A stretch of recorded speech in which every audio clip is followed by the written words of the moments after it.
Bendiciones, muy buenos días, mis amados hermanos.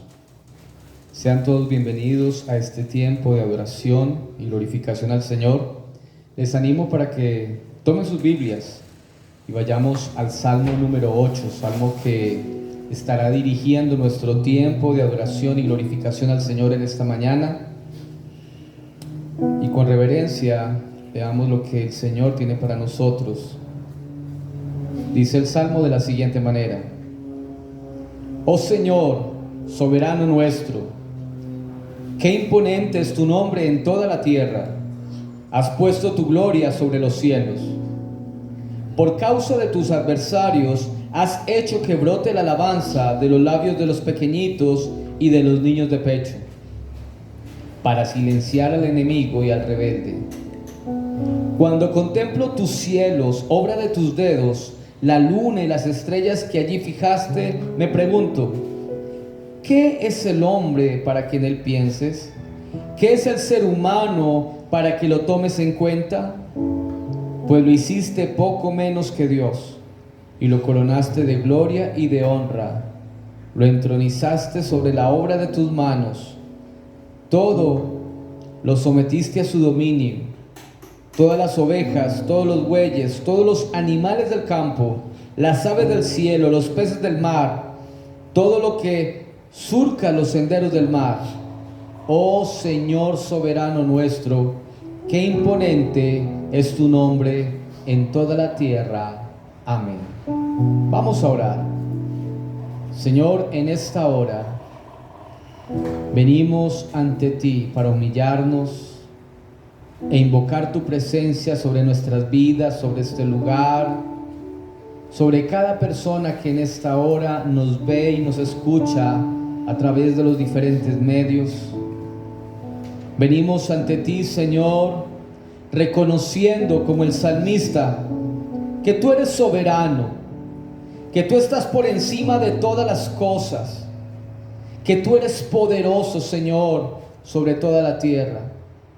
Y en tiempos como este, en tiempos donde el mundo está en crisis, podemos descansar en tu soberanía, entendiendo que tú estás por encima de cualquier virus, de cualquier enfermedad, que tú estás por encima de todas las cosas, Señor, porque tú eres el creador de todo.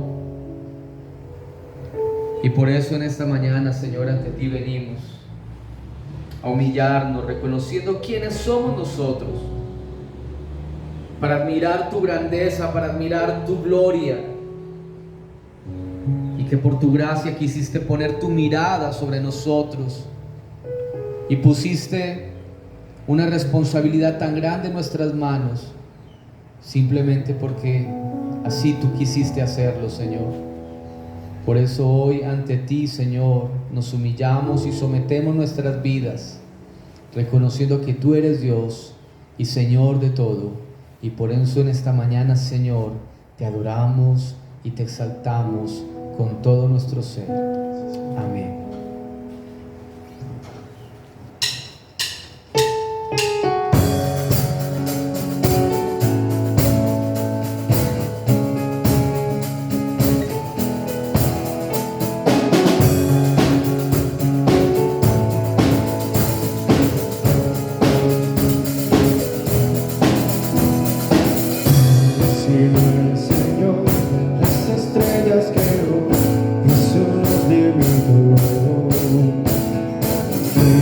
Sino el Señor, sol y luna formó, movimiento les dio.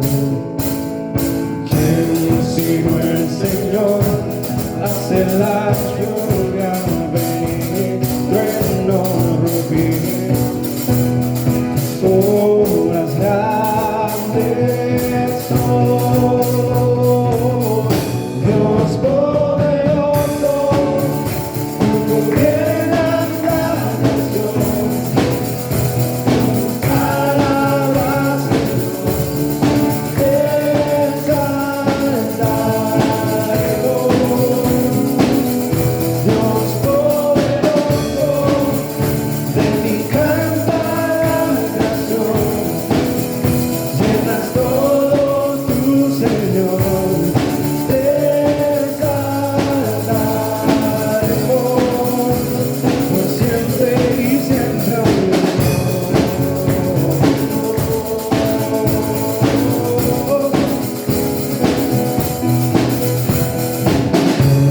sino el Señor ha soñado en el plan para el hombre salvar. Sino el Señor limpiará el pecado con su sangre y amor. Sino el Señor puede dar vida y salvar por una cruz. Tus planes grandes son, Dios poderoso, tú gobiernas la nación. Tus palabras, Señor, te exaltaremos. Dios poderoso, ven y canta la nación. Serás todo tu Señor, te exaltaremos por siempre y siempre, Dios.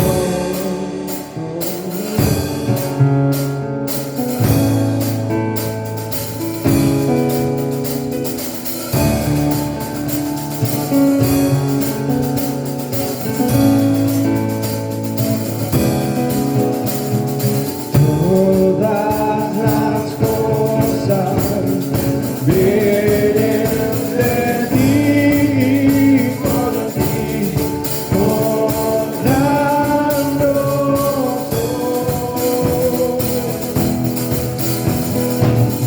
todo es tuyo y para ti, oh Señor, todas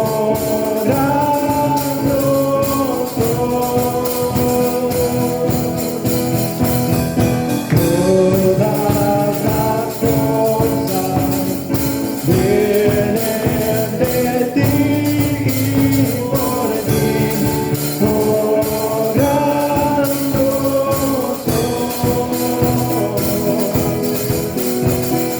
todo es tuyo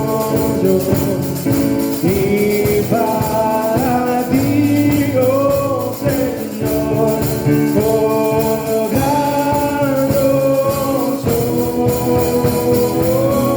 Dios poderoso, tú gobiernas la creación.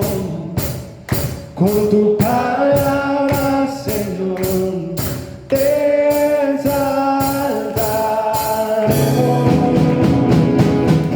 Dios poderoso, canta la canción. Llenas todo tu Señor, te exaltaremos. Por siempre y siempre, Dios, te exaltaremos. Por siempre y siempre, Dios.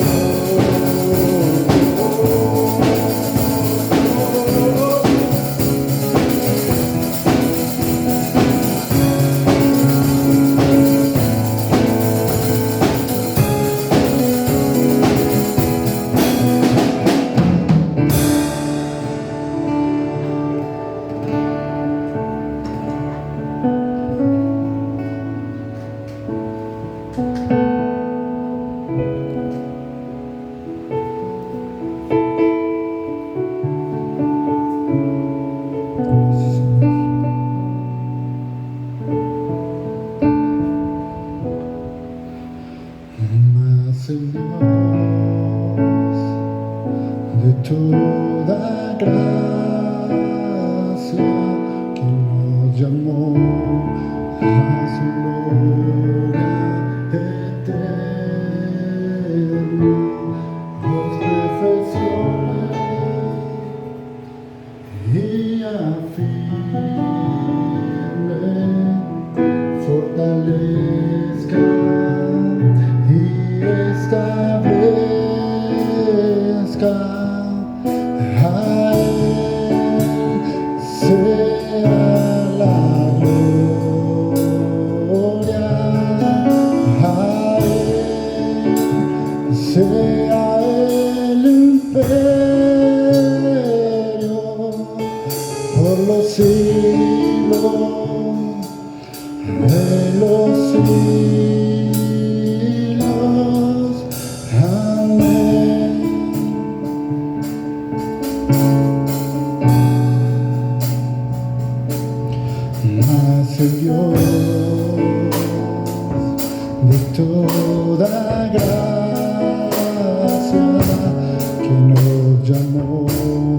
a su gloria eterna, os perfecciones y afirme, fortalezca y establezca. A Él sea la gloria, a Él sea el imperio por los siglos de los siglos. A Él sea la gloria, a Él sea el imperio por los siglos de los siglos. A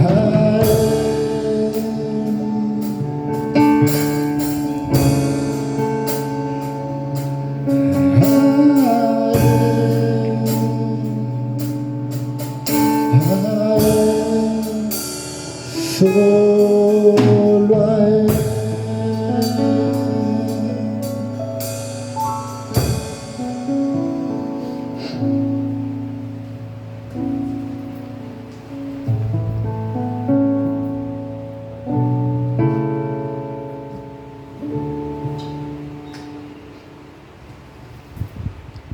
Cuando contemplo tus cielos, obra de tus dedos, y la luna y las estrellas que allí fijaste, me pregunto, ¿qué es el hombre para que en él pienses?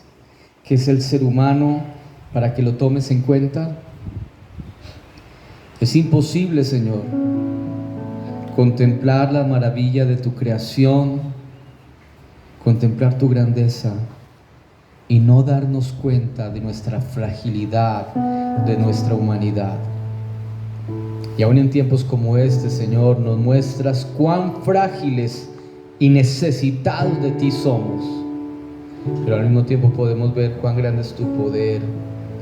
Y hoy confesamos ante ti, yo confieso ante ti, Señor, cuán pequeño y cuán necesitado estoy de ti. Reconozco hoy delante de ti mi pecado, mi maldad, mi altivez. Es cierto que nos diste autoridad, Señor, sobre tu creación, pero muchas veces se nos olvida que esa autoridad ha sido dada por ti y que tú eres el Dios poderoso y creador. Señor, hoy ante ti nos humillamos y confesamos que somos pecadores. Hoy ante ti nos humillamos y confesamos, Señor, que te necesitamos en nuestras vidas, que necesitamos tu intervención y tu dirección en cada momento, en cada instante, Señor. Que sin ti nada somos, que sin ti nada podemos hacer.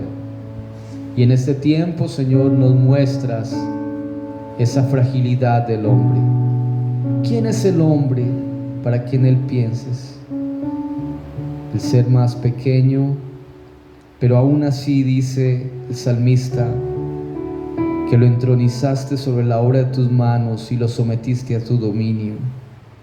Nos diste, Señor, cosas que no merecemos, cosas que simplemente las hemos recibido por tu bendita gracia, porque nos amaste, porque te plació revelarte a nosotros, Señor, no porque seamos merecedores de ellas. Y por eso, Señor, no podemos hacer otra cosa más que exaltarte y glorificarte. Amén. Si mi fe ha de caer, Él me sostendrá. En la tentación yo sé, Él me sostendrá. no podría estar bien en la oscuridad, pues mi amor muy frágil, Él me sostendrá.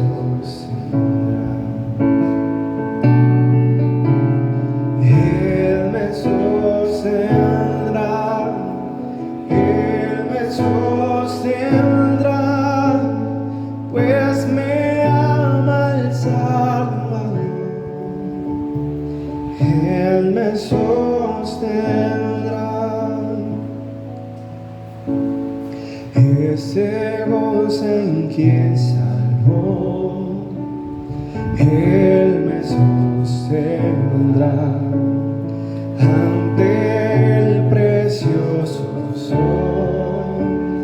Él me sostendrá, sus promesas fieles son, mi alma guardará, alto precio Él pagó. Él me sostendrá, Él me sostendrá, Él me sostendrá, pues me ama el Salvador. Él me sostendrá. Él sufrió y por mí murió, Él me sostendrá, la justicia Él cumplió, Él me sostendrá, vida eterna tengo en Él me sostendrá, hasta que le pueda ver. Él regresará, Él me sostendrá, Él me sostendrá, pues me ama el Salvador. Él me sostendrá, Él me sostendrá, Él me sostendrá, pues me ama el Salvador. Él me sostendrá,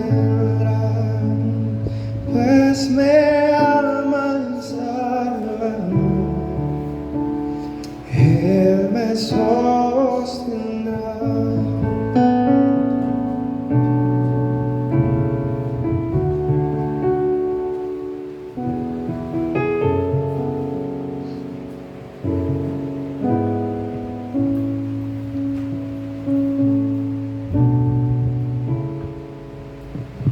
Así es, Padre, tú siempre, independiente de la circunstancia que sea, vas a sostenernos. Tu palabra así lo dice. Nosotros lo hemos vivido, Señor. En medio de las debilidades, cuando hemos estado a punto de caer, tú nos has sostenido, Señor. Y todas las veces que hemos caído, es tan precioso ver que no nos dejaste allí, sino que nos levantaste, Señor, y hasta aquí tú nos estás sosteniendo, Dios. Te adoramos por eso y bendecimos tu nombre, Señor, agradecidos, profundamente agradecidos por tu obra en medio de nosotros, por tu obra en nuestra familia, por tu obra, Señor, en cada partícula de nuestro ser, Señor. Te adoramos. Gracias porque tú nos sostienes, Señor, en medio de las aflicciones, en medio de las tormentas, de las angustias, de las estrecheces. Tú nos sostienes, Señor. Gracias, de verdad, Padre. Te adoramos, Jesús. Eres precioso, Dios. Muchas gracias. Amén. Amén. Bueno, buenos días para todos. Estamos muy contentos de dar inicio a a esta nuestra celebración, haber podido adorar al Señor a través de las canciones, de la palabra cantada, como nuestros hermanos nos han dirigido, y de verdad es un privilegio para nosotros poder transmitir a través de los medios nuestra celebración dominical. Creo que es una experiencia nueva a través de la cual el Señor nos está enseñando modalidades diferentes para vivir la comunión de los santos, para vivir nuestra fe como iglesia. Y bueno, antes de iniciar la enseñanza, la predicación que el Señor me ha regalado para compartir con ustedes como iglesia hoy, quiero invitar a Ricardo. Ricardo tiene unas palabritas que decirle a la iglesia, ¿verdad, Ricardo? Bienvenido, mi hermano, y muchas gracias por dirigirnos, hermano, para que juntos adoremos al Señor en esta mañana. Amén. El Señor nos dice que vengamos con acciones de gracia y la verdad yo estoy muy agradecido con el Señor por esta iglesia, por la familia en Cristo que el Señor me dio, y bueno, agradecerle por el acompañamiento que han tenido en este tiempo que mi mamá partió con el Señor. Sabemos que es consolador que una persona haya descansado y que haya partido con el Señor, y eso nos tranquiliza y nos da paz en el corazón, y bueno, deja un vacío en los seres queridos, deja un dolor, y fue muy hermoso, fue muy bonito, me sentí muy acompañado, me sentí agradecido, sentí que tenía una familia muy grande que en todo momento me acompañó, que me dio palabras de ánimo, que a pesar de la distancia estuvo pendiente, y aún en la parte económica por ciertos inconvenientes que se presentaron, ahí estuvieron. Y el Señor es bueno, y qué bueno es poder vivir la comunión con la iglesia y en amor, que es lo que venimos aprendiendo día a día y cada domingo. Entonces le doy muchas gracias al Señor por la iglesia en la que me puso, en la que me plantó, y los amo mucho. Gracias, Ricardo, Dios te bendiga, mi hermano. Sí, Ricardo me decía esta semana de que muy agradecido con el Señor por el apoyo, el acompañamiento, las palabras de ánimo que todos a través de chats, de los mensajitos escritos, de los mensajes de audio, pero también a través de las llamadas le hicieron. Entonces es precioso ver cómo de una u otra manera el hermano ha sido consolado, y creo que esa es la tarea nuestra, de que juntos nos animemos y nos consolemos en el Señor. Bueno, hermanos, para esta mañana quiero compartirles que vamos a tener un cambio bastante drástico en cuanto a las predicaciones que hemos venido teniendo. Hemos estado trabajando mucho en Nuevo Testamento y ahorita nos vamos a ir al Antiguo Testamento, y es particular porque hoy voy a abordar un libro que es bastante complejo de enseñar. Pocos lo predican, o poco se predica del libro de los Proverbios. Voy a estar predicando hoy sobre Proverbios, y vamos a mirar cómo es que el Señor nos bendice, nos edifica y nos habla a través de los libros de los Proverbios, que muchos dicen que es una colcha de retazos porque comienza con un tema en 1 o 2 versículos, los siguientes 2 versículos hay otro tema, y se hace muy complejo para elaborar una exposición. Pero bueno, yo quiero pedirles, por favor, ténganme un poco de paciencia, y vamos a ir al Proverbios 24. Quiero invitarles para que vamos al libro de los Proverbios, capítulo 24.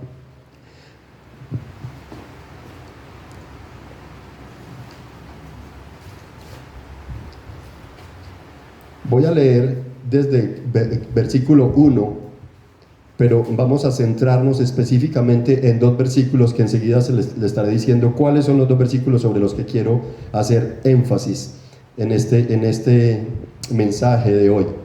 Dice la palabra del Señor, y leo en el nombre del Padre, del Hijo y del Espíritu Santo. Proverbios capítulo 24, versículos del 1 al 12, perdón. Había dicho del 1 al 10, no, es del 1 al 12. Dice: no envidies a los malvados, ni procures su compañía, porque en su corazón traman violencia y no hablan más que de cometer fechorías. Con sabiduría se construye la casa, con inteligencia se echan los cimientos. Con buen juicio se llenan los cuartos de bellos y extraordinarios tesoros. El que es sabio tiene gran poder. El que es entendido aumenta su fuerza. La guerra se hace con buena estrategia, la victoria se alcanza con muchos consejeros. La sabiduría no está al alcance del necio, que en la asamblea del pueblo nada tiene que decir. Al que hace planes malvados lo llamarán intrigante. Las intrigas del necio son pecado y todos aborrecen a los inocentes. El día de la aflicción te desanimas. Si el día de la aflicción te desanimas, muy limitada es tu fortaleza. Rescata a los que van rumbo a la muerte, detén a los que a tumbos avanzan al suplicio, pues aunque digas, yo no lo sabía, no habrá de darse cuenta el que pesa los corazones, no habrá de saberlo el que vigila tu vida, él le paga a cada uno según sus acciones. Vamos a entender este pasaje hoy, Señor, de acuerdo a lo que Tú tienes para nosotros. Permítenos hacer las respectivas aplicaciones de acuerdo a la necesidad por la que está pasando el mundo, por la que estamos pasando nosotros como iglesia, Señor, por lo que está pasando la humanidad entera en este momento. Ayúdanos a mirar cómo es que este pasaje nos habla hoy con un propósito claro de parte tuya para traernos consuelo, paz, esperanza y desafío. Te lo pedimos así en el nombre de Jesús. Amén y amén. Bueno, hermanos, quiero compartirles que el tema de hoy lo he titulado El sueño de un padre. Esto es el sueño de un padre que naturalmente, como lo decía en la oración, está totalmente interesado en el bienestar de su hijo, en el comportamiento de su hijo, y cómo es que el hijo va a ser de bendición, cómo es que el hijo va a ser visto por una sociedad, cómo es que el hijo va a afectar de manera positiva a muchos que estén a su alrededor. Así que el tema se llama El sueño de un padre, y lo he estructurado en 3 punticos. El primero es la preocupación del padre, el segundo puntico es utopía propuesta por el padre, y la tercera es la excusa perfecta de un padre. Entonces quiero invitarles para que miremos en esta pequeña introducción qué es lo que nos dice este pasaje. Aunque el texto exige algo aparentemente difícil de alcanzar, a Marino, yo soy Marino, el pastor de esta congregación, me parece particularmente que no es difícil de alcanzar. ¿Por qué no es difícil de alcanzar? Lo digo por cuanto yo he sido un beneficiado de la actitud que demanda este texto. Hasta he creído que Dios inspiró este pasaje pensando en mí. Bueno, no solamente en mí, también en ustedes, porque ya van a saber de qué es que les estoy hablando. Valdría la pena hacer memoria de aquellas personas que un día actuaron de manera oportuna y favorablemente hacia ti. Aquel momento donde tal vez sin darte cuenta alguien iba a cometer injusticia contra ti, alguien iba a orar en contra tuya, y entonces sin darnos cuenta, o tal vez dándonos cuenta, fuiste librado de aquella acechanza, de aquel fraude, de aquella corrupción que iban a cometer contra ti, de aquella maldad que te iban a hacer, y fuimos librados de un soborno, una amenaza, de cualquier situación peligrosa, pero de allí, gracias a Dios, Él usó a alguien para defenderte, y entonces fuimos librados por la actitud que le pide el autor a la audiencia, a su hijo, al joven de este texto. Aquella persona, aunque pudo haber omitido el caso y hacerse el de la vista gorda, actuó favorablemente y oportunamente. Con esto entonces podríamos también pensar en que, aunque hemos sido beneficiados, es posible que nosotros, habiendo podido intervenir a favor de otros, no hayamos hecho nada, y las razones serían muchas. Las razones que podríamos sacar es que me falta el tiempo, es que estuve embolatado, o se me embolataba algo que tenía que cumplir. Bueno, el miedo de poner nuestra vida en peligro, etcétera.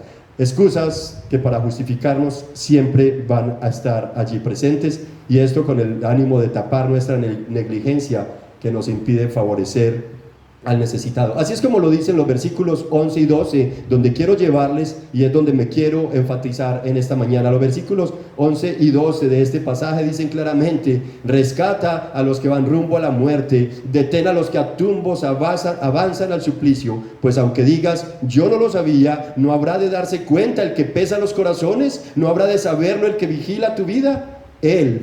Solamente Él le paga a cada uno según sus obras. De esa forma muchos habremos usado el famoso dicho, yo no lo sabía, pero este texto es uno de los que nos saca los trapitos al sol. Es que usted sí lo sabía, y Dios sabe que usted ya sabe, y que usted pretenderá hacerse el que no sabía nada de nada. ¿Van entendiendo por qué creo que el texto fue inspirado en nosotros? Ahora les contaré por qué pienso que fue escrito para mí. había un momento dado donde mi vida, en medio de mis desórdenes, andaba por lugares nada recomendables para un joven. Tenía apenas mis 17, 18 años y pasaba por un lugar donde ya me habían avisado no debía pasar por allí. Recuerdo que iba con 2 amigos que ahora ya no existen, y de pronto empezamos a ver que en una cuadra, la cuadra que caminamos, vimos un hombre parado en una esquina. A la media cuadra habían otros 2, en la otra esquina habían otros 2, y cuando llegamos a la otra esquina se nos dejaron venir y todos nos pusieron sus armas en la cabeza. En un momento dado, en cuestión de segundos, vi 3, 4 armas en la cabeza de mis amigos, pero también en la mía nos estaban apuntando, y en ese momento uno de ellos decía: sí, estos son, este negrito es. Entre los que íbamos había un muchacho de color oscurito, y lo estaban confundiendo porque parece ser que la noche anterior estos personajes habían sufrido un ataque, y entonces nos estaban confundiendo y nos iban a llevar a matarnos. Es así como en ese momento llega un muchacho que parece ser, era como que el mensajero, el mandadero de ellos, a quienes le hacían los mandados, y lo llamaban el papi. Cuando el papi nos ve, el papi nos reconoce y dice: no, esos muchachos son sanos, ellos no tienen nada que ver en esto. Y lo que hicieron fue que con sus armas le dieron cachazos y le reventaron los dientes, le reventaron un ojo. Él simplemente estaba diciendo la verdad, nosotros nada teníamos que ver, pero estos delincuentes estaban pensando que nosotros éramos los que les habíamos atacado la noche anterior, y nos llevaban para un lugar que es un muro escondido que hay en el sector, y nos pensaban allí acribillar. De esa manera íbamos ya caminando para donde nos llevaban, porque ellos ya habían pronunciado que nos iban a matar allá, y en esas llegó uno, parece ser que era uno de los jefes de ellos, y apenas nos vio también nos reconoció y dijo: no, esos muchachos son de tal y tal lugar y son de familia sana, por favor déjenlos. De esa manera vi como alguien actuó a favor de nosotros, y por lo menos ese día yo vi la mano del Señor librándome de ir camino al suplicio, de ir camino a la muerte, y para este día de hoy el Señor me guardó y me liberó en esa tarde. Entonces es precioso ver cómo un texto de estos aplica para nuestras vidas. ¿Se dan cuenta por qué es que me identifico con este texto? El texto es un texto precioso donde el Señor está haciendo un llamado que, si bien es cierto, es bien preocupante. Es muy preocupante para quien recibe la demanda. Pero resulta que es que detrás de quien recibe la demanda hay uno que está demandando, y es el padre del muchacho que le está diciendo. Y aquí vamos al primer punto. Hasta ahí la introducción. Vamos ahora a desarrollar nuestro primer punto, y entonces es la preocupación del padre. La situación general del entorno y los muchos peligros a los que se enfrentaría el muchacho son bastantes, y quiero invitarles a mirar el versículo 2 del mismo pasaje. Versículo 2 del capítulo 24 dice: con sabiduría se construye la casa, con inteligencia se echan los cimientos. Leí el 3, dice: porque en su corazón traman violencia y no hablan más que de cometer fechorías. El contexto en el cual el padre le está hablando al muchacho en el pasaje, en el cual el padre está dándole estas órdenes al muchacho, es un contexto donde hay violentos, hay gente que está hablando de cometer maldades, de hacer iniquidades, de ir a hacer atracos tal vez, qué sé yo, pero es un contexto bastante peligroso. Hay tramas de violencia, hay gente que habla del hacer el mal. Asimismo, en el capítulo 23, si nos devolvemos ahí, capítulo 23, versos 20 al 21, mire cómo dicen: no te juntes con los que beben mucho vino, ni con los que se hartan de carne, pues borrachos y glotones por su indolencia acaban harapientos y en la pobreza. Ahí nos damos cuenta más o menos de cómo se conforma el contexto donde está este muchacho. Y ahí mismo en el 23, los versos 27 y 28 dicen de la siguiente manera: porque fosa profunda es la prostituta y estrecho pozo la mujer ajena. Se pone al acecho como un bandido y multiplica la infidelidad de los hombres. Si nos damos cuenta, este muchacho se encuentra dentro de un contexto nada fácil, bastante complejo. Diríamos que cualquier parecido con nuestra realidad es solamente coincidencia, pero ese es el contexto, la realidad que está viviendo el padre, que está observando el padre, y por doquier hay maldades, hay violencia, hay peligros para este muchacho. Y miremos el capítulo 31 de Proverbios, el último proverbio, los versículos 8 al 9, nos dice de la siguiente manera: levanta la voz por los que no tienen voz, defiende los derechos de los desposeídos, levanta la voz y hazles justicia, defiende a los pobres y necesitados. ¿Se dan cuenta? El padre no solamente está velando por el bienestar de su hijo, él sabe que su hijo fue educado, fue levantado en principios y valores para ser un buen ciudadano, un buen ciudadano que se pone la mano en el corazón y le duele lo que le hacen al prójimo, que le duele la injusticia, que le duele la maldad, que le duele lo que le hacen a los inocentes y vulnerables. Es un padre que está interesado no solamente en el bienestar de su hijo, sino en el bienestar de una sociedad que necesita de líderes comprometidos que se levanten y se pongan en la brecha, llenos de los principios bíblicos, los principios que Dios ha otorgado, para que nosotros salgamos a la defensa de aquellos que están siendo víctimas del fraude y la corrupción. Quiero invitarles también a ir por un momento a Amós, o bueno, no vayan allá, yo les voy a decir más o menos. Amós 5:10 al 12 dice que había un odio profundo, un rencor, una rabia, se respiraban amenazas de muerte, por aquellos testigos fieles. Había terrorismo contra los defensores de los inocentes, habían sobornos y excusas para practicar la justicia, el juicio y la equidad. Hombres y mujeres apartados de Dios que acechaban la casa del justo. Estas y muchas cosas más son las que rodeaban la situación, sin mencionar la dureza de corazón, la altivez de espíritu y la pena de muerte, entre otras. Así que la preocupación de este padre es el bienestar de su hijo, que confiara en Dios, pues solo en él podría ser guardado de todo mal y proteger su corazón de esas contaminaciones. Por eso es que desde el 4:23, en Proverbios 4:23, el padre está diciéndole: por sobre todas las cosas guardadas, guarda, hijo mío, tu corazón, porque de él depende, de él mana la vida. Le dice, esto hace parte del sueño del padre, del sueño del autor. Guarda tu corazón, guarda tu corazón, guarda tu corazón, porque de él dependerá tu vida. Ese es el sueño maravilloso de un padre que quiere que su hijo sea guardado en todo por el poder del Altísimo. Así que entonces, si algún hijo hoy en día dijera que su papá se pega de todo para echarle cantaleta, no me lo imagino si tuviera como padre al padre del autor, al autor de este libro, si lo tuviera como padre. Me imagino, porque el proverbista, si se dan cuenta, desde el capítulo 1 ha comenzado una tarea de consejo tras consejo, represión tras represión. Este padre soñaba con que su hijo fuera guardado del mal e hiciera cosas grandiosas que ni siquiera él mismo como padre y como rey logró realizar. Pareciera haber reflexionado en los mandamientos que benefician al prójimo, como lo dice Éxodo capítulo 20, versículos 12 al 17, pero consternado de ver a muchos que, aunque no mataban, eran indiferentes ante el atropello que se cometía contra los débiles. Frente a la injusticia social, frente al abuso contra los pobres e indefensos, como que pocos se interesaban, y la sociedad no defendía a los justos, sino que los acechaban y los acechaban. Está entonces preocupado porque su hijo no haga así como hace el resto de la sociedad. Este padre quería que para su hijo tuviera una vida perfecta en la ética y en lo moral. Quería que su hijo edificara bien su casa y tuviera cuidado, pero buen cuidado de su familia, pero que le inquietara al muchacho.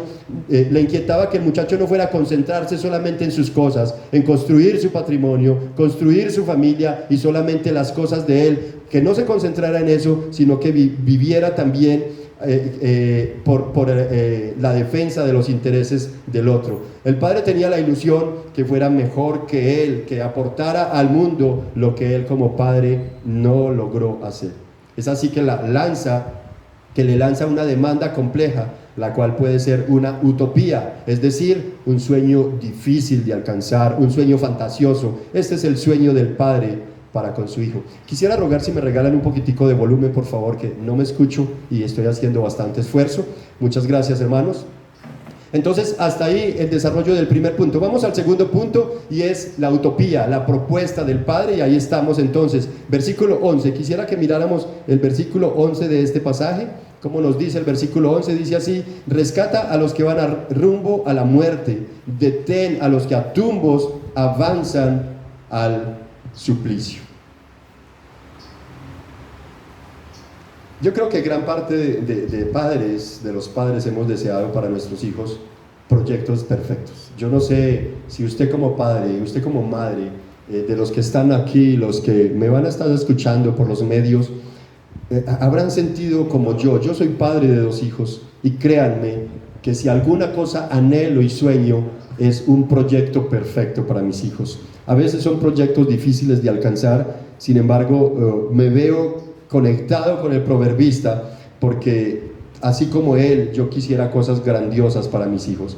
Tal fue el caso de este. Aparte de todo lo que ha venido diciendo a lo largo del libro, cosa que para muchos hijos hoy sería una sopa de cantaleta, el autor hace un gran despliegue de distintivos. En todo lo largo del libro está haciendo un largo de distintivos de personajes, una enorme lista de pecados, actitudes que han impedido el buen desarrollo e integridad de muchos y de familias enteras. Ahora no se le ocurre otra cosa más difícil de lograr que, como si el muchacho fuera perfecto o fuera el superhéroe. Me imagino yo, en mi condición caída, que al muchacho se le pudo haber ocurrido decir: tanto buen deseo, tanta cantaleta, papá, tanto pedirme que le preste atención para mandarme derechito a la perdición, pero papá, ahora que salgo a realizar mi vida, a construir mi hogar, ¿me pides esto? ¿Cómo va a ser posible, papá? La excusa perfecta del hijo: estoy construyendo mi casa. Estoy ocupado en mi esposa, estoy ocupado en mis hijos. ¿Cómo se le ocurre que yo vaya a salir a defender a los otros si estamos en una nación donde es permitida la pena de muerte, donde es válida la pena de muerte? ¿Cómo se le ocurre, papá, que yo voy a hacer eso? ¿Para eso me diste todos esos consejos? No, pues qué belleza con un papá así, ¿para qué enemigos? Diría yo. Yo no sé qué diría el muchacho en su contexto.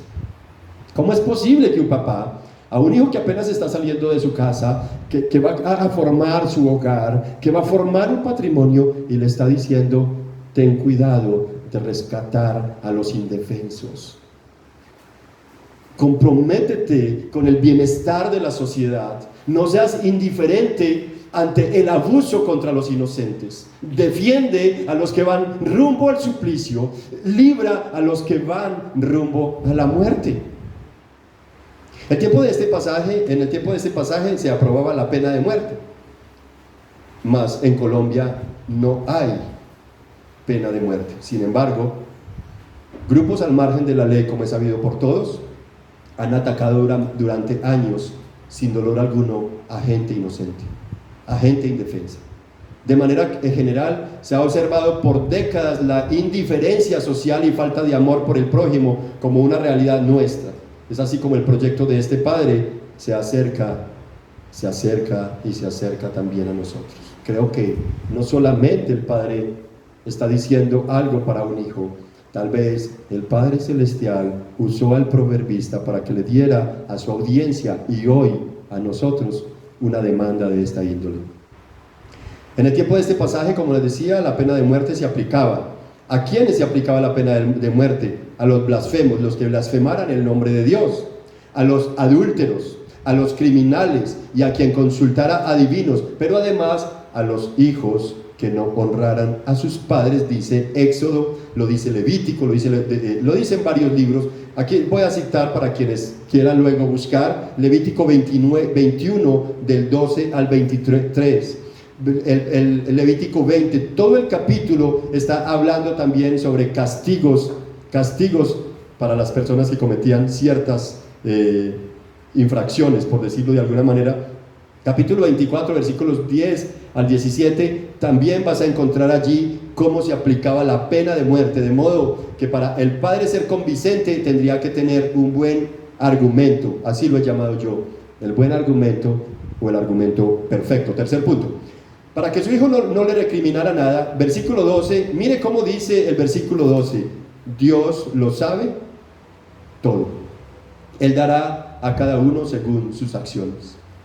Ahora, es particular como que el padre como que ya sabía que este muchacho le iba a poner sus excusas, le iba a sacar sus argumentos a propósito. En nuestro contexto, yo me imagino que en ese contexto del joven también era igual, pero una de las características de nuestra juventud hoy en día es la habilidad que tienen para argumentar y argumentar y argumentar. Así que el padre, como que para que no se le vaya a ocurrir hacerte el de la vista gorda diciendo yo no lo sabía, le dice: el Señor pesa los corazones.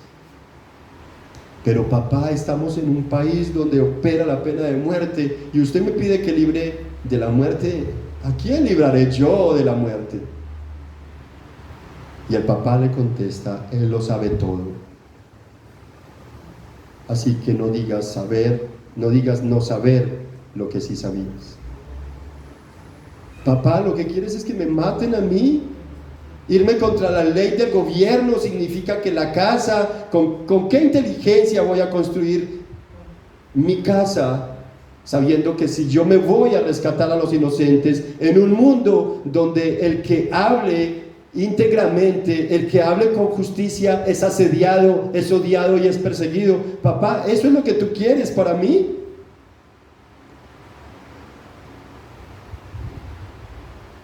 Pero el papá no quiere que el hijo sea indiferente a la sociedad. Tal vez el hijo lo que menos quiere es poner su vida y su familia en peligro. Sin embargo, el padre le está haciendo una petición que es bastante dura, y el argumento que le dice es: Dios lo sabe todo. Él le pagará a cada uno. Ese es el argumento perfecto de este padre, que quiere que su hijo haga contracultura, que pretenda que la sabiduría del joven sea un ejercicio continuo a favor de los necesitados, no solamente a favor de él. Él quiere que la sabiduría, las habilidades, los talentos, todo lo que Dios le ha dado sea a beneficio de los más necesitados. En ese sentido, el texto hoy se refiere a dos problemas sociales y tal vez a tres problemas que abomina el Señor. El primero, la muerte del inocente. El segundo, indiferencia frente a la injusticia social.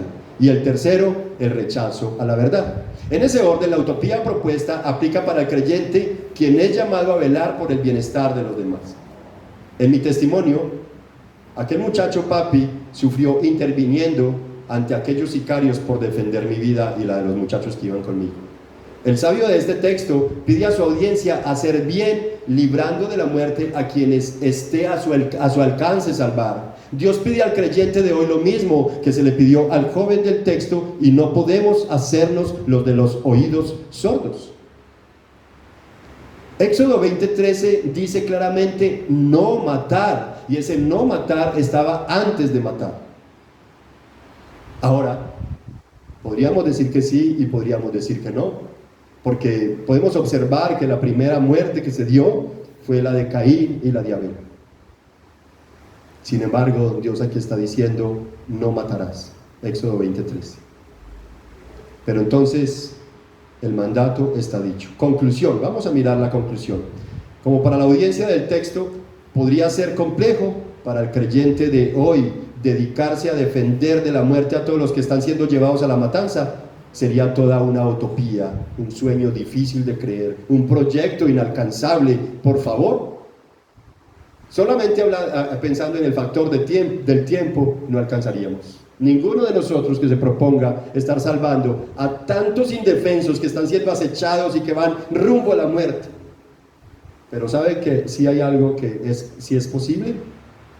Y es pedir a Dios que nos use en defensa del otro y nos guarde del peligro. Es nuestro deber ser prudentes con las medidas preventivas para salvar la vida. En este momento estamos en un momento, valga la redundancia, en este momento estamos pasando por una situación más bien donde el mundo entero está en pánico. Todos estamos atemorizados. Yo no puedo decir que yo no, yo también tengo temores. Pero entonces algo que podemos hacer es confiar en el Señor. Me abruma el pensar que en este momento el mundo está en pánico por un virus que está afectando a miles de personas ya.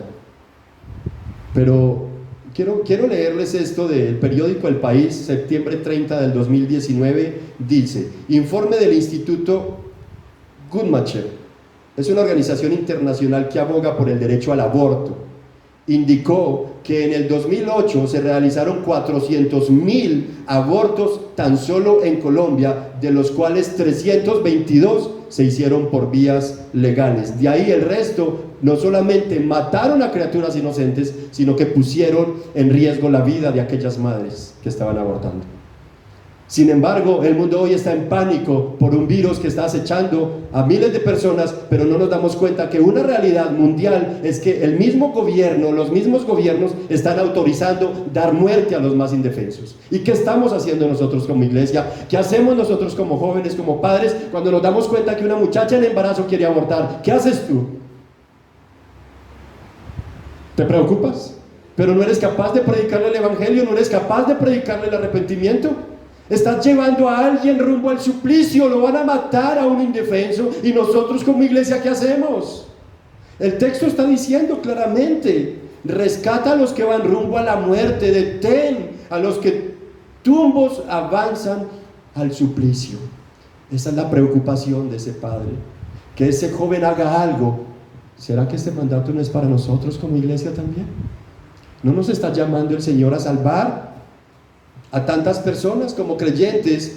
Nosotros hoy debemos oponernos a esto, denunciar los abusos, favorecer al necesitado, al adulto mayor que está en mayor riesgo, a los niños, porque nos están hablando de que solamente los adultos mayores son la población más vulnerable, la que mayor riesgo está corriendo. ¿Y qué de aquellos niños que están al cuidado de los abuelos?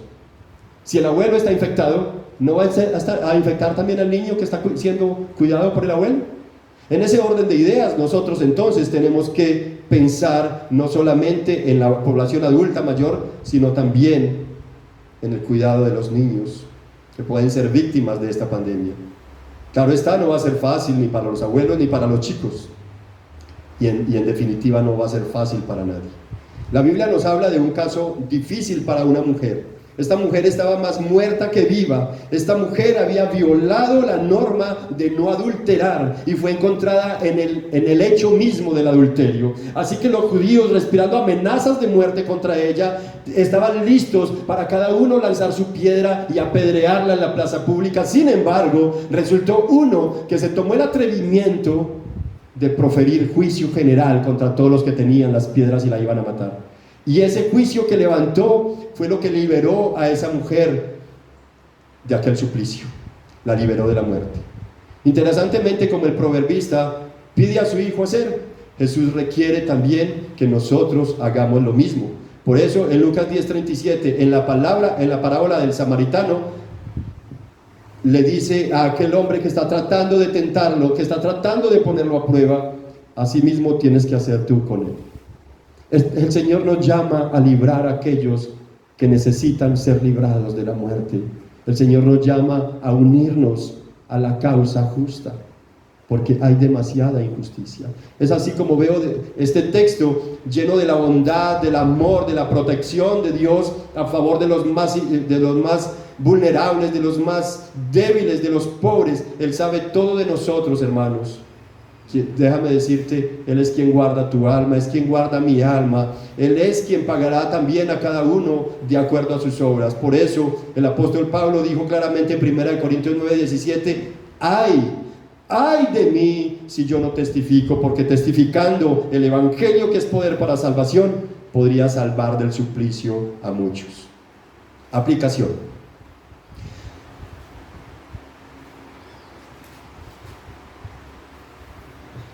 Los creyentes, habiendo sido salvos de la ira venidera y de la muerte eterna, como a la audiencia, es decir, el joven del pasaje, se nos llama hoy a librar de la muerte física y espiritual a otros.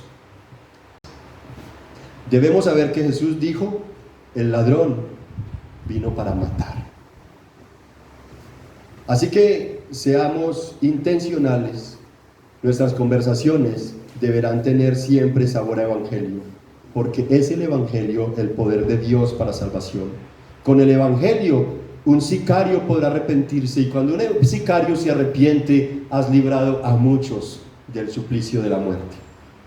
En estos tiempos de crisis debemos ser tan preventivos como podamos y aprovechemos para dar consuelo y llevar esperanza a tantos como sea posible, utilizando los diferentes medios que el Señor nos ha regalado en un mundo tecnológico como en el que estamos viviendo.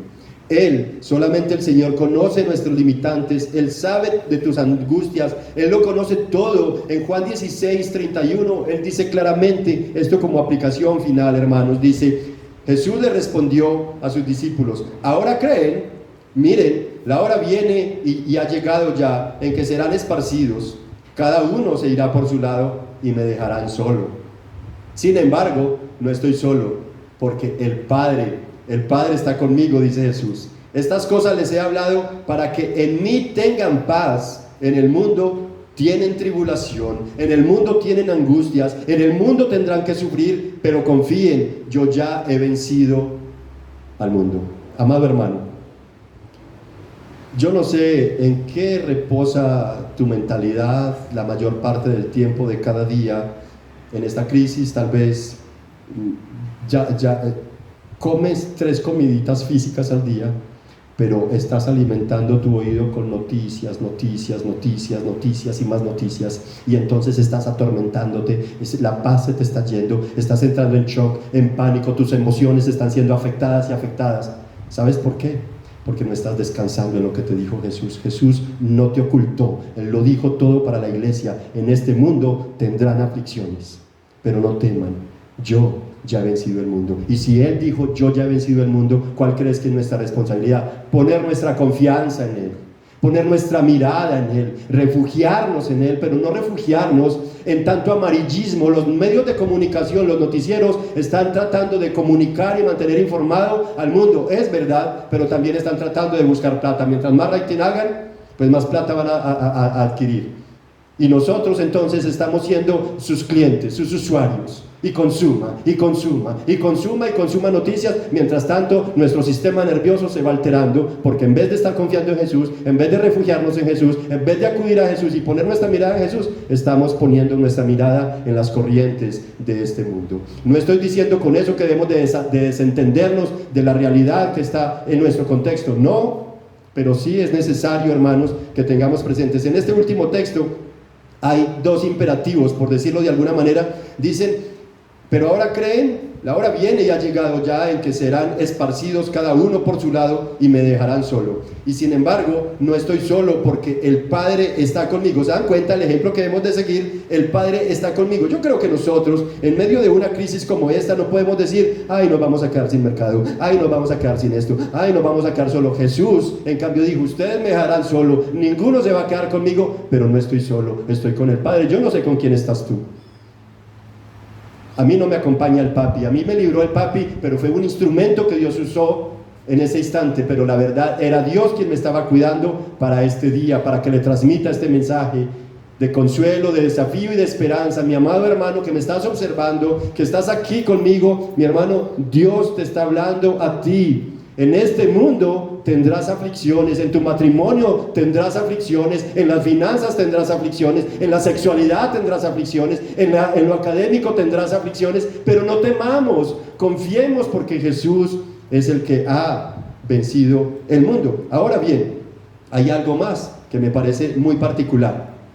Si el Padre está conmigo, nosotros debemos de pensar de que el Padre, el Espíritu Santo y Jesús están con nosotros. Ellos vinieron a hacer morada en nosotros. Ahora bien, versículo 33 tenemos ahí: estas cosas les he hablado para que en mí tengan paz. En el mundo tienen tribulación, pero confíen. Hay otra versión que dice: por tanto, anímense.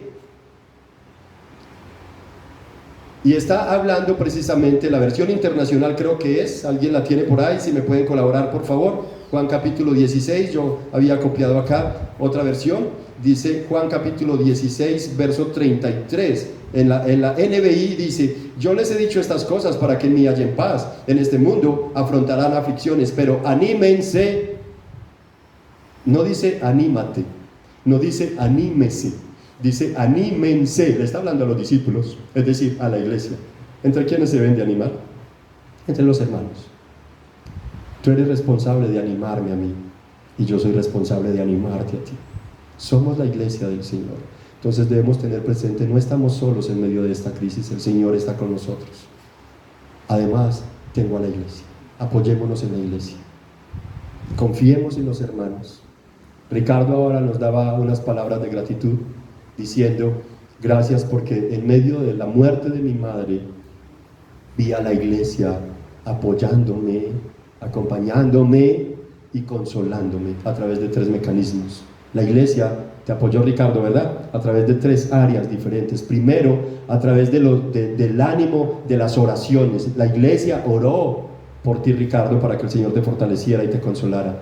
Pero la iglesia también te emitió mensajes de consuelo, de ánimo, en medio de la debilidad, de la incertidumbre que le produce a uno y el vacío emocional tan tremendo quienes sufrimos, quienes ya hemos perdido a nuestros padres, ¿no? Entonces la iglesia no solamente oró por ti, sino que te llamó y te afirmó. Asimismo la iglesia lo respaldó económicamente, dado que estaba el hermano necesitado, y esto es precioso. De esa manera nos animamos los unos a los otros. Ricardo lo vivió, yo lo he vivido, algunos de ustedes lo han vivido, y yo quiero, mi amado hermano, que a través de este mensaje tú te sientas animado a entender que no importa la aflicción y el momento que estemos pasando, la vida está siendo acechada,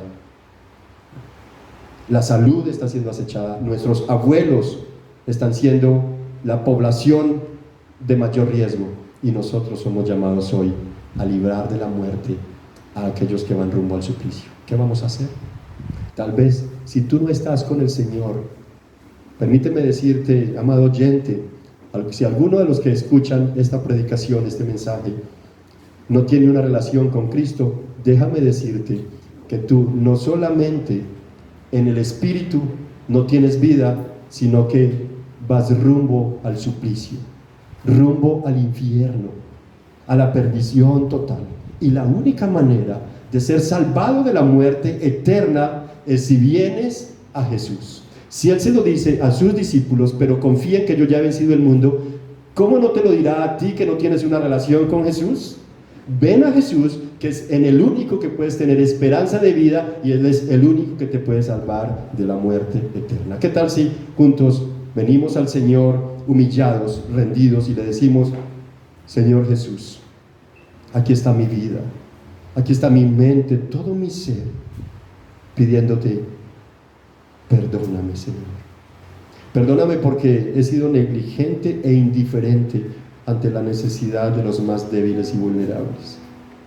Perdóname, Señor, porque no he hecho lo que debía haber hecho, y hoy puedo decir: soy un siervo malo y negligente. Perdónanos, Señor. Perdónanos porque hemos visto a tantos al peligro, al asedio, Señor, acechados por la maldad de otros, y nosotros nos hemos quedado de manos cruzadas muchas veces. Perdona a tu iglesia cuando nos encerramos entre 4 paredes, Señor, a discutir muchas veces cosas internas sin darnos cuenta que afuera el mundo se está perdiendo. Perdónanos por no hacer la tarea, y ayúdanos, Dios. Ayúdanos, Señor, a identificar en dónde podemos ser instrumento de tu gracia y de tu salvación, para llegar con el poder del Evangelio a esos corazones necesitados, Dios. Ayúdanos a ser prudentes en esta situación tan compleja en la cual estamos viviendo, pero a ser intencionales en nuestras conversaciones. Guarda a nuestros abuelos, a nuestra niñez. Bendice a los empresarios que en este momento están en un caos sin saber qué hacer, porque no hay producción, porque el mundo en este momento está en un shock. Señor, tantas familias desesperadas. Padre, por favor, ayúdanos y enséñanos a confiar más y más en ti en medio de las pruebas, Señor. Gracias porque en medio de las aflicciones tú muestras tu poder para rescatarnos y salvarnos. Así, estimado amigo, que si tú no tienes una relación con Cristo, yo te animo hoy: rinde tu corazón a Jesús. Ven a Él y dile: Señor, aquí está mi vida. Señor, gracias por haber anunciado que en este mundo tendría aflicciones. Gracias porque dijiste desde los proverbios que habían muchos que iban rumbo al suplicio a través de enfermedades y virus que se levantarían para matar a otros. Además, porque anunciaste que el enemigo no vino sino para matar, para robar y para destruir. Así que, amigos, si no tienes una relación con Jesús, ven a Jesús hoy, ríndete a Él, ríndete a Él.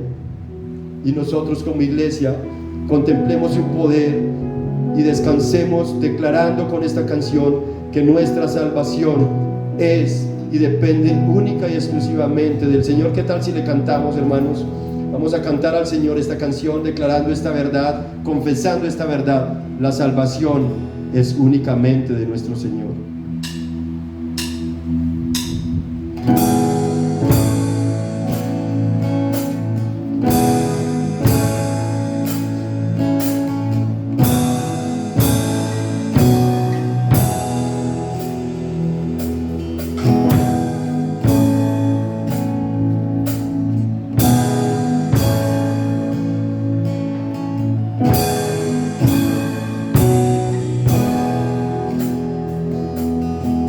El mal se levante contra mí, no temeré, no temeré. Aunque el mal perece, no temeré, no temeré.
Todo el peso de su vida recayó sobre Jesús, no temeré,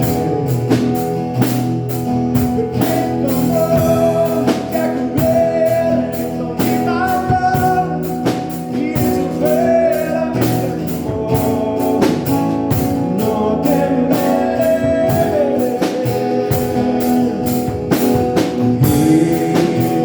Diré al Señor.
en el Señor. Él es mi roca y mi canción, me aferro a sus promesas, en Cristo cerca soy. La salvación es del Señor, la salvación es del Señor.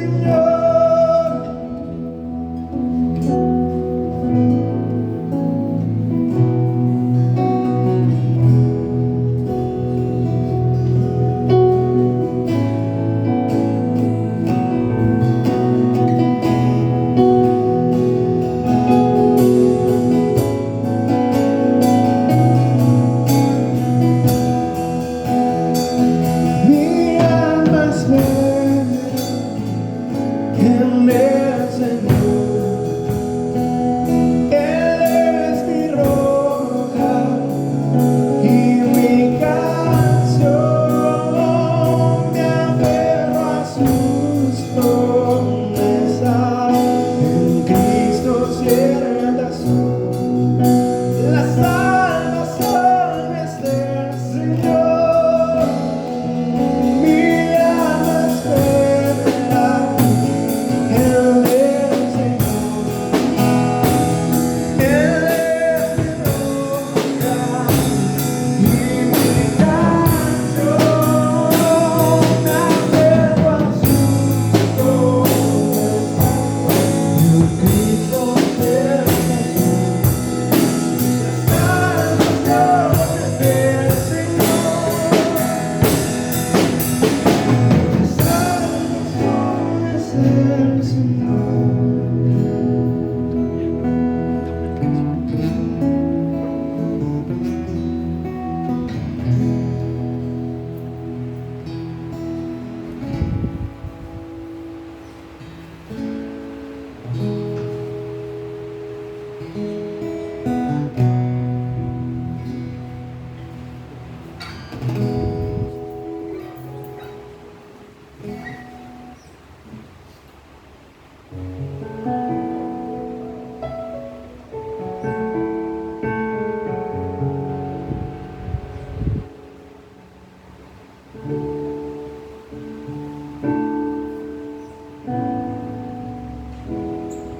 Dios poderoso, tú gobiernas la creación, con tu palabra, Señor, te exaltaremos.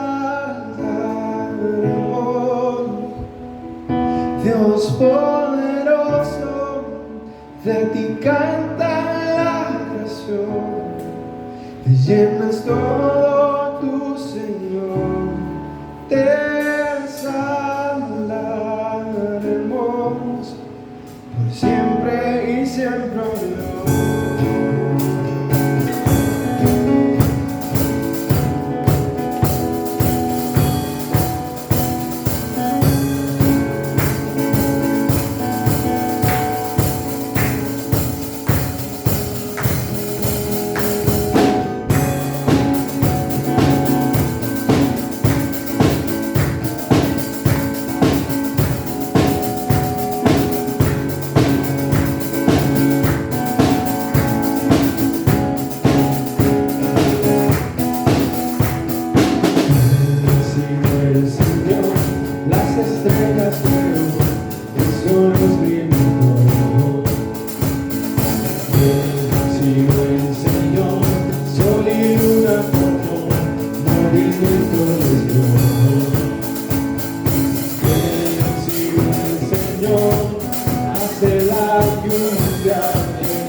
Rescata a los que van rumbo a la muerte, detén a los que a tumbos avanzan al suplicio.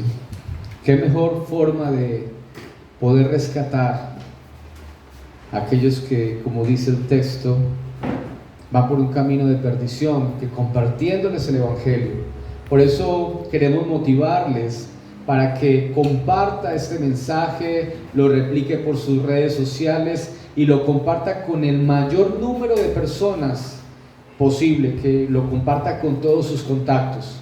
También les animamos a estar conectados, atentos a todos los informes que se van a estar publicando durante la semana, dependiendo pues de las normativas que determine nuestro gobierno. Como dice la Escritura, debemos estar sujetos a nuestras autoridades, así que les estaremos notificando en el lapso de la semana cómo va a avanzar el ritmo de nuestras reuniones. Pero lo más importante, no deje de compartir este mensaje.